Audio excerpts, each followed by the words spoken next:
continuity is not important. Yeah. And I did not have to make that more polarizing. That was verbatim what he said. Yeah. So great job, Ryan, for understanding the what we were looking for. Understanding the assignment. I agree. I agree too. There are a micro subset of people that actually are aware of continuity. I think me and you see it in a lot of film just because we make it. Specifically, I'm looking at like a reverse shot of somebody when you're like cutting to a reaction shot and the person's head movements or mouth movements aren't matching what they say.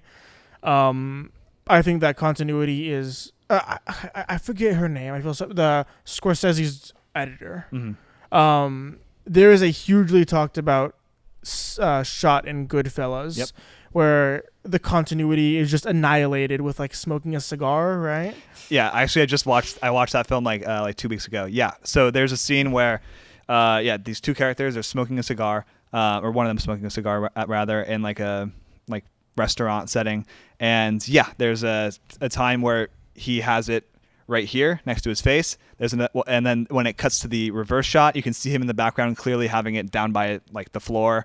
And then there's sometimes where like you can see that he like just breathed out the puffed out the smoke, and there's a bunch of smoke in front of his face. And then it cuts to the reverse shot, and all that smoke is gone, or he's like still smoking it. So there's and she did that because obviously the performances were better for that shot, and she felt that the performances and again.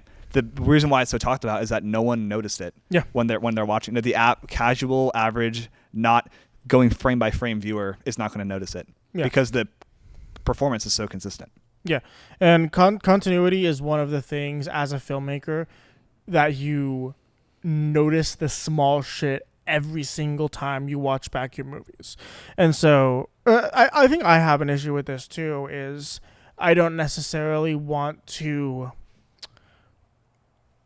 I guess, I don't know if fake things is the correct terminology, but like, for example, if we're doing a shot of someone inside of a car, I would rather try to get an actual driving shot than have a static shot and like manipulate the lights so that it looks like they're driving. Mm-hmm. Mostly because I know how the sausage was made in that case, and it would look fake to me. But I guarantee you nobody watching that movie would be able to tell the difference. Mm-hmm. And that's what they do. I bet the people who worked on set at like the Guardians of the Galaxy movies and shit like that, all they see is, wait, what the fuck? They were in front of this blue screen. This is not where they actually were. This looks terrible to me. When nobody who watches the movie would know a difference. And I think continuity is unavoidable. It's just it's just how it works. And I think that just face it head on, and you can make it. I think it's important to make sure that it's not jarring when you can. But I think trying to do something over and over again and get a slightly worse performance that matches up with the other takes is not worth it. Yeah,